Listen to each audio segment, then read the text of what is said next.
12,000 Mongol आए थे, जिनकी वजह से आरजू आज आप भी मुसलमान है, मैं भी मुसलमान। Mongol 12,000 Babur type, Chinese type वो लोग थे, उनकी वजह से मुसलमान। और दूसरा उसमें ये मैं बताना चाहूंगा, आप अभी तक ग्रो अप ही नहीं हुए। हिंदू के बारे में एक इस्लाम क्या कहता है, क्या दरस देता है कि हिंदू को ये कहता है कि जहाँ पर हिंदू मिले तो उसको पकड़ के मार दो। तो जब हम स्कूल जाते तो सबसे पहली चीज जो मुझे सिखाई गई थी, मुझे आई स्टिल रिमेम्बर कि भारत हमारा दुश्मन है। या तो हमारा हिंदुस्तानी डीएनए हमारा हिंदुस्तानी है, ये फैक्ट है जिसको हम बदल नहीं सकते। लेकिन हम जो हैं हम किसी के भी नहीं हैं, तो दोगले हो गए हम। कि this is our time, this is our Hindu time, Hindustan Hindu time is there, he has proven. क्या ये क्या वजह है कि अगर मुसलमान लड़े, मुसलमान किसी के लड़े तो कहते हैं कि ये मुसलमान लड़ा है, जब हिंदू लड़े तो वो कहते हैं कि भाई ये फिलानी बंदा लड़ा है, ये क्या वजह है? जो वहाँ पर मंदिर में मौजूद होते हैं, मेरे ख्याल में पुजारी कहते हैं, जो पुजारी उनको बता रहे हैं, पुजारी साहब वो वैसा कर रहे हैं। और वो अब उन्होंने उनको, आपको या तो उन्होंने मार मार के मुसलमान किया है, या आपको कोई लालच दे के किया है, क्या किया ये आपको चाहिए कि खुद ढूंढें, वरना देखें ना, अब इसके अलावा क्या था आपके पास? तबलीग तो नहीं की ना उन्होंने, मंगोलियन आगे तबलीग करते रहे। फातिमा भुट्टो जो है, ग्राहम और जुल्फिकार भुट्टो जूनियर की, ये तीनों जो है वो हिंदू मंदिर में जाते हैं जहां पर ये लोग पूजा कर रहे हैं। जो वहां पर मंदिर में मौजूद होते हैं, मेरे ख्याल में पुजारी कहते हैं, जो पुजारी उनको बता रहे हैं, पुजारी साहब वो वैसा कर रहे हैं। और वो मौलवी साहब, मेरा बेसिक आपसे क्वेश्चन ये है कि एक मौलवी हिंदू के बारे में क्या सोचता है?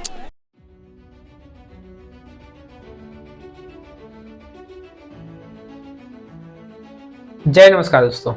तो दोस्तों, आपने लोगों को तो धर्म के नाम पे लड़ते हुए बहुत देखा हुआ है। लोगों का कहना यह है कि हमारा धर्म सबसे पुराना है, हमारा धर्म सबसे पुराना है।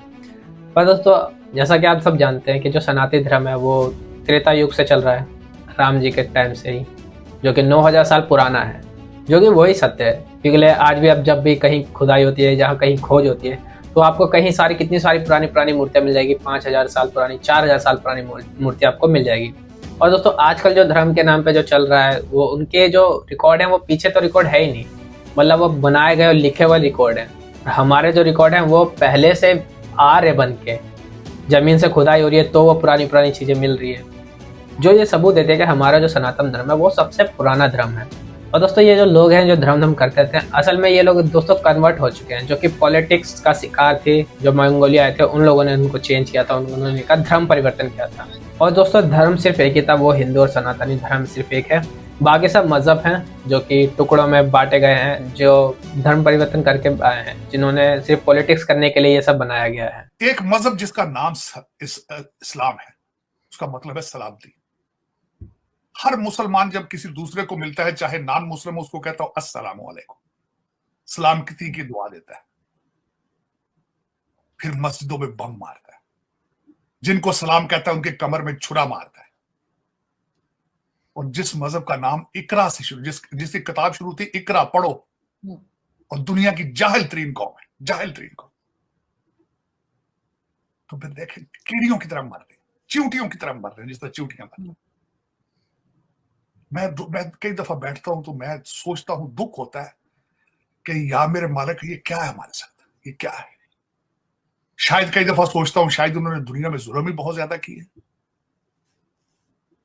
बहुत ज्यादा जुल्म किए। 1800 गोरा आया था, पूरे यूनाइटेड इंडिया को रूल कर गया। मैं इसी के बारे में तनाजर से बोल रहा था अगले दिन। 12,000 मंगोल आए थे, जिनकी वजह से आरजू आज आप भी मुसलमान है, मैं भी मुसलमान। Mongol 12,000 Babur type, Chinese type वो लोग थे, उनकी वजह से मुसलमान। अब उन्होंने उनको, आपको या तो उन्होंने मार मार के मुसलमान किया है, या आपको कोई लालच दे के किया है, क्या किया ये आपको चाहिए कि खुद ढूंढें, वरना देखें ना, अब इसके अलावा क्या था आपके पास? तबलीग तो नहीं की ना उन्होंने, मंगोलियन आगे तबलीग करते रहेंगे आप। उनके हरम में 300-300 औरतें होती थी भाई, उनके हरम में 300-300 और सारे वाइन ड्रिंकर थे, सारे वाइन पीते थे भाई, सारे मुगल, सारे ये जो मंगोलियन थे। 300-300 औरतें हरम में होती थी, तो वो तबलीग करते रहे आपके ऊपर, यहाँ पे आके भी आपको बताएं और इस्लाम बताते हैं। दो ही तरीके थे, या लालच दिया या मारा आपको उन्होंने। लेकिन ये कि दुख हुआ है कि जिस तरीके से मर रहे हैं यहाँ पे, और कोई पुरसाने हाल नहीं। इल्मा फिक्री है, क्या बात है कि जब भी मरते हो आप हजारों के लाखों के हिसाब से मर रहे हो, और दुनिया की सेहत पे असर ही कोई नहीं। अपने सिस्टम ठीक क्यों नहीं करते हो? इंग्लिश और मैथ पढ़ के सिस्टम क्रिएट क्यों नहीं करते हो? क्यों 21st सेंचुरी में कहते हो हमने जिहाद करना है? किसके खिलाफ जिहाद करना है? जहालत के खिलाफ जिहाद करो, गुर्बत के खिलाफ जिहाद करो, खुदा के लिए। लेकिन गलत कर रहे हैं। इसमें मेरी हम्बल रिक्वेस्ट होगी कि जिस तरीके से हम चींटियों की तरह मर रहे हैं, वही ड्रेस पहनकर जो है इसके बाद वो टेंपल जाती हैं, ना सिर्फ टेंपल का विजिट करवाती हैं, मतलब अगर लोग कहते हैं, मतलब लोगों का ओपिनियन ये है कि अगर वो टेंपल अपने शौहर को दिखाने गई थी तो वो उनको दिखा सकती थी, लेकिन ये तीनों वहां पर जो है पूजा करते हुए नजर आ रहे हैं। इन्होंने भरपूर अंदाज में पूजा की है। इन पिक्चर्स में फातिमा भुट्टो है, ग्राहम है, और इन्होंने वही लिबास पहना हुआ है जो इन्होंने जो है वेलफेयर में, एनिमल वेलफेयर सेंटर में जब फातिमा भुट्टो की शादी को मुखालफत का सामना, निकाह के बाद दूल्हा दुल्हन जो है वो कहां पर गायब हो गए हैं, मंदिर में जाने की क्या हकीकत है, मंदिर में क्यों गए और किसने मंदिर बुलाया था जहां पर जो है वो पूजा। हालांकि कहा जा रहा है कि वो दायरे इस्लाम में आ चुके हैं, लेकिन फिर मंदिर में जाने का क्या मतलब। लोगों ने जी एक तस्वीर को सोशल मीडिया पर जो गर्दिश कर रही है, मैंने जो है आपको दिखाई भी है, ये तस्वीर गौर से देखें, जहां पर फातिमा भुट्टो जो है, ग्राहम और जुल्फिकार भुट्टो जूनियर की, ये तीनों जो हैं वो हिंदू मंदिर में जाते हैं जहाँ पर ये लोग पूजा कर रहे हैं। मुझे तो नहीं पता कि उनके रीति रिवाज क्या है, लेकिन जो मैंने देखा है, जो मैंने अपने दोस्तों से समझा है कि वो वहाँ पर जो है वो पूजा कर रहे हैं। जैसे उनके जो वहाँ पर मंदिर में मौजूद होते हैं, मेरे ख्याल में पुजारी कहते हैं, जो पुजारी उनको बता रहे हैं, पुजारी साहब, वो वैसा कर रहे हैं। और वो वहाँ पर जो है वो दूध वगैरह जो है वो जो भी एग्जैक्टली मेरे पास मतलब वर्ड्स नहीं है, मैं एक्सप्लेन नहीं कर सकती, क्योंकि मेरे बहुत सारे नॉन मुस्लिम फ्रेंड्स भी जो है वो देख रहे होते हैं और आप लोग भी फॉलो कर रहे होते हैं। तो वहाँ पर जी मंदिर जाते हैं, वहाँ पे जाके जो है वो पूजा कर रहे हैं मंदिर में, और इनकी ये तस्वीरें जो है सोशल मीडिया पे इस वक्त मौजूद हैं। ये सारी तस्वीर जो है उन्होंने अपने सोशल मीडिया अकाउंट से। मौलवी साहब, मेरा बेसिक आपसे क्वेश्चन ये है कि एक मौलवी हिंदू के बारे में क्या सोचता है? जी देखें, एक मौलवी से हट के ना सबसे पहले ना इंसानियत है। वो कोई भी मज़हब हो, ज़रूरी नहीं कि हिंदू है, कोई क्रिश्चियन है, कोई भी मज़हब है, सबसे पहले ना इंसानियत है। मैं हिंदू नहीं, हर अक़लियत के बारे में वो सोच रखता हूँ जो कुरान ने दी है। ज़बरदस्त, क्या सोच रखते हैं, कुछ बताना चाहेंगे हमारे ऑडियंस को? इस्लाम से पहले अक़लियत को किसी ने इतने हुकूक नहीं दिए जो हमारे नबी करीम सल्लल्लाहु अलैहि वसल्लम की शरीयत में दिए गए। मिसाल के तौर पे एक गैर मुस्लिम और अक़लियत का, अक़लियत हम कहते हैं गैर मुस्लिमों को जो इस्लामी मुमलिकत में रहते हैं, तो एक अक़लियत का वही उसको हक़ मिला इंसाफ में, अमन में, आदल में और उसके तहफ़्फ़ुज़ में, सियासी और समाजी तहफ़्फ़ुज़ में, जो है ना खलीफतुल मुस्लिमीन को या इमाम मस्जिद को हासिल है। क्या वजह है कि अगर मुसलमान किसी के लड़े तो कहते हैं कि ये मुसलमान लड़ा, जब हिंदू लड़े तो वो कहते हैं कि भाई ये फ़िलानी बंदा लड़ा, ये क्या वजह है? देखें, असल में इस्लाम का रास्ता बंद करने के लिए बैनुल अक़वामी साजिश ये है कि इस्लाम को बदनाम करो, और आपको पता है कि बद से बदनाम बुरा होता है। तो इसलिए जो असल बुराइयों की और जराइम की जड़ है उस पर तो कोई बात नहीं करता, और मुसलमान को और कुरान को और इस्लाम वालों को बदनाम करने के लिए मामूली सी बात को ना इशू बनाते हैं। दूसरी बात ये कि जहाँ तक आपने पूछा कि हिंदू ये समझते हैं, तो मैं ये समझता हूँ कि मुसलमान कभी किसी को तकलीफ़ नहीं देता, इसलिए कि अल्लाह के नबी ने तो आम चरिंद परिंद के और ऊँटों के और घोड़ों के और जो हैवानात है उनके हुकूक भी बयान फरमाए कि उन पे जो है ना ज़रूरत से ज़्यादा लादना नहीं है, उनको थकाना नहीं है, उनको खुराक पूरी देनी है। तो जब जानवरों के बारे में हमारा दीन ये कहता है, तो हम कैसे एक इंसान को जो है ना तकलीफ पहुंचा सकते हैं या उसको नुकसान पहुंचा सकते हैं। कोई लास्ट में कोई मैसेज देना चाहेंगे इंडिया पाकिस्तान को, कोई पीस का मैसेज, कोई प्यार का मैसेज? मेरी पाकिस्तान और हिंदुस्तान दोनों के आवाम से और हुकूमतों से ये दरख्वास्त है, चाहे वो मुसलमान हैं या हिंदू हैं, ये उनकी अपनी बात, लेकिन कुरान को एज़ आ निज़ाम हम अपने ऊपर नाफिज करें। इसमें गैर मुस्लिमों के लिए भी फ़लाह है और मुसलमानों के लिए भी, और इंशाल्लाह दुनिया और आखिरत दोनों की फ़लाह होगी। बहुत शुक्रिया, बहुत अच्छा लगा आपसे बात करके, बहुत नॉलेज दी आपने हमें। हिंदू के बारे में एक इस्लाम क्या कहता है, क्या दरस देता है कि हिंदू को ये कहता है कि जहाँ पर हिंदू मिले तो उसको पकड़ के मार दो? देखें कि किसी मज़हब को भी इस मज़हब पर इजाज़त नहीं देता, आप उसको मार दो, पकड़ के ये कर दो, वो कर दो। आपको लगता है कि अगर ये अफवाह है, ये जो बात फैली हुई है, ये अफवाह है? बहुत बड़ी अफवाह है। उसके बाद इस्लाम क्या कहता है कि हिंदुओं के बारे में, उनके साथ कैसा रवैया रखना चाहिए, उनसे बात कैसी करनी चाहिए, इन सब के बारे में क्या कहेंगे?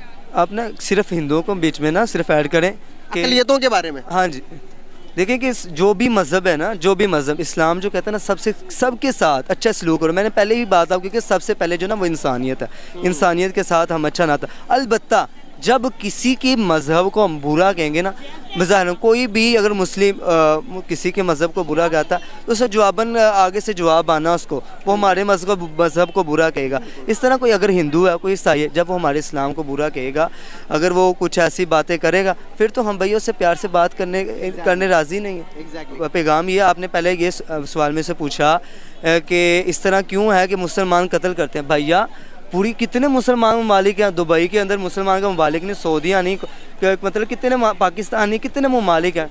कौन सी यार ममालिक में जाके देखते हैं कत्ल वगैरह हो रहे हैं। अगर ज़्यादातर पाकिस्तान को ही मतलब बैठ गया, जितने तक पाकिस्तान में दहशत गर्दी। अभी इधर से इंडियन भी आए थे, मैंने देखा लिबर्टी मार्केट के अंदर इंडियन आ गए, वो तारीफ़ें करके जा रहे हैं। यार इधर तो कुछ भी ऐसा मौजूद नहीं है। बहुत बड़ी बात है। वो हमारा पैगाम यही है भैया, इस तरह गलत अफवाह बिल्कुल ना फैलाएं कि हर मतलब बात करने से पहले ना बात की तस्दीक करना बहुत ज़रूरी है। बिल्कुल ज़बरदस्त। Thank you so much sir, thank you. हमारे नाम हिंदुस्तानी नहीं है, हमारे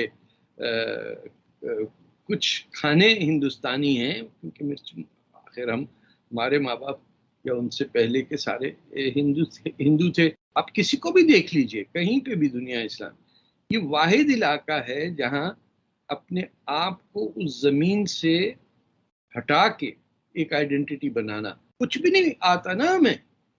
हमने दुपट्टे को हटा के उसको कहा कि यार ये मार्केट में हर कोई पहन रहा है तो हम अब हिजाब पहनेंगे। तो पिछले 25-30 साल से, ज़्यादा 40 साल से अब नेक बीबियाँ दुपट्टा नहीं पहनती, वो पहनती हैं हिजाब। आप गाली भी दे दें तो ऐसे लगता है कि अरे साहब क्या बात कही है, क्या माशाअल्लाह। तो दोगले हो गए हम, ना ज़मीन के, ना ज़बान के, ना इस्लाम के, कुछ नहीं है, बिखरे हुए हैं। पार्टीशन करा के ऐसा एक टांग पे खड़े होकर भंगड़ा डाल रहे हैं कि हमने, जिसने हमको पनाह दी उसका मुल्क को हमने बाजू काट दिया। सिविलाइजेशन है या दुनिया की सबसे पुरानी यूनिवर्सिटी नालंदा यूनिवर्सिटी की हम बात करते हैं, वो सारी कल्चर सिविलाइजेशन हिंदुस्तान से निकलता है और उसको आज डिस्ट्रॉय करने में मुझे लगता है बहुत बड़ा हाथ कह सकते हैं, या हम कल्चर को ओन अप नहीं करते हैं या अपने ही पहचान को दुनिया में हम कुछ और बना के पूछते हैं। जैसे कि आपने कहा कि कौवा चला हंस की चाल और अपनी भी भूल गया। हम या तो हमारा हिंदुस्तानी ही है, डीएनए हमारा हिंदुस्तानी है, ये फैक्ट है जिसको हम बदल नहीं सकते। हाँ। तो अब इसमें पॉइंट ऑफ नो रिटर्न आएगा जब पाकिस्तान के टुकड़े होंगे 2-4। अगर दोस्तों आपको वीडियो अच्छी लगी हो तो प्लीज़ इसको लाइक कर देना, कमेंट जरूर करना, अपनी राय जरूर बताना कि क्या लगता है क्या होगा, और सब्सक्राइब कर लेना ऐसी न्यूज़ देखने के लिए। और दोस्तों एक लाइक जरूर कर देना, क्योंकि यार वीडियो बहुत मेहनत से बनती है, बहुत ज़्यादा रिसर्च करके लाना पड़ता है, बहुत मेहनत लगती है। तो आपका एक लाइक मेरा कॉन्फिडेंस बढ़ा देगा। बाकी मिलता है अगली वीडियो में। जय हिंद, जय भारत।